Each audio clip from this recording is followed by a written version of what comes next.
Today, we're going to untangle a phrase you might have seen in the headlines, one that connects a very old invasion to a modern and pretty violent ideology.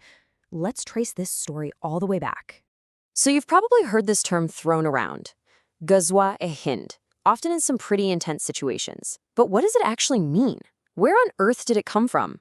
That's what we're here to figure out by going straight to the sources.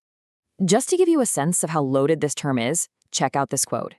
A major defense institute calls it a meaningless slogan for an immoral war against humanity. So, yeah, this isn't just some dusty old historical term. It's being used as a weapon right now. And that's our starting point. All right, first up, the Phantom Prophecy. Before we even get into the history, we need to see who's actually using this phrase today and, well, why? Well, it turns out a whole list of extremist groups have latched onto this phrase as a kind of rallying cry to justify violence. But here's where it gets kind of weird. They can't even agree on what Hind, the old word for India, actually means. For some of these groups, it's been stretched to mean Pakistan, even parts of China. It's flexible. Okay, to really understand the controversy, you have to focus on that first word, Ghazwa. See, in Islamic theology, this term has a super specific meaning. It only refers to military campaigns that were personally led by the Prophet Muhammad. If he sent a general instead, that was called a Sariya. It's a really important distinction. And that, right there, is the big problem scholars point to. I mean, think about it. If a Ghazwa has to be led by the Prophet himself, then how could there possibly be a future one? It's a huge contradiction, and it's why a lot of experts think the whole prophecy might have just been, made up later on. So that contradiction kind of forces our hand. We have to ask, is this a real prophecy, or is it politics? And to figure that out, well, we've got to look at the texts themselves.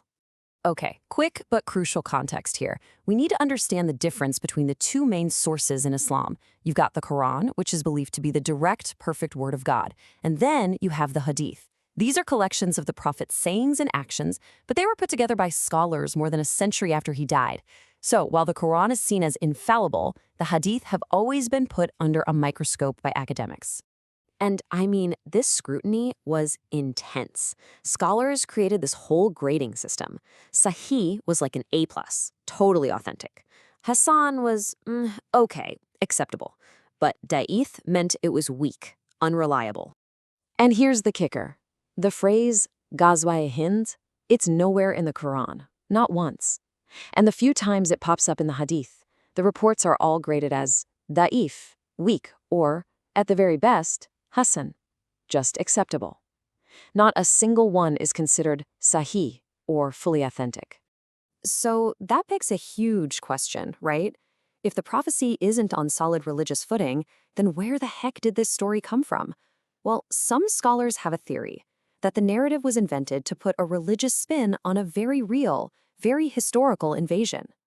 And that theory takes us out of the library and onto the battlefield, all the way back to the year 712 AD and the Arab invasion of Sindh. So we have historical records, like this Persian text called the Chachnama, that lay out pretty much exactly what happened. It all started with pirates messing with Arab ships off the coast of Sindh.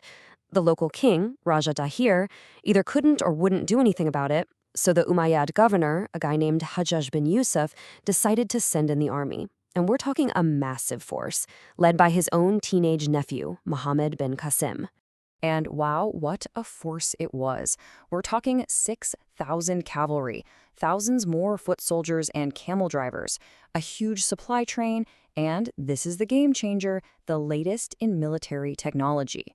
They actually sent siege engines, including a massive catapult, by sea to meet the army at their first target, the port city of Dibal. So, Qasim's army shows up at Dibal, and it's a tough nut to crack.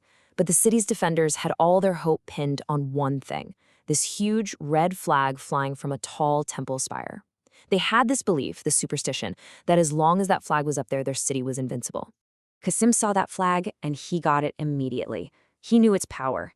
He told his men to aim that giant catapult, which, fun fact, they nicknamed the Bride, right at that spire. One shot. The spire shatters, the flag falls, and just like that, the city's morale was completely broken. They surrendered. Okay, so that battle was more than 1,300 years ago. It sounds like ancient history, but can we still find echoes of it today? Well, to find out, we have to become archaeologists for a minute. If you travel just 64 kilometers outside of modern Karachi, you'll find an archaeological site called Bon Bor. And pretty much all the experts agree, these are the ruins of Dabal. This is the place. And what they've dug up there is amazing. You can see the old city walls, the bastions, but the coolest find? It's the foundation of a stone mosque. There's an inscription that dates it to 727 AD, just 15 years after the invasion. It's one of the oldest mosques in the whole region, and it's the physical proof that connects the history books to the ground beneath our feet. All right, let's step back and put all these pieces together. On one side, we have this pretty shaky prophecy, and on the other, we have a well-documented invasion, with the archaeology to back it up. This is where we need to separate the history from the story.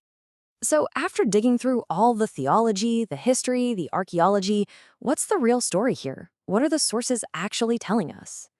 You know, it really boils down to this. You have the event, the historical, verifiable Arab conquest of Sindh in 712. And then you have the narrative, this idea of Ghazwa-e-Hind. It's a story that doesn't really have the scriptural goods to back it up, and a lot of scholars think it was probably invented way later, maybe to give a holy reason for what was really a political conquest. And that really is the heart of the matter. The evidence points pretty strongly to a real, historical military campaign, that invasion of Sindh, being used as the seed for a political and religious story, a story that was written long after the fact for totally different reasons. And that leaves us with a much bigger, much broader question, doesn't it? When we look back, how much of history is what actually happened? And how much of it is just the story we decide to tell about it centuries later? It's something to think about.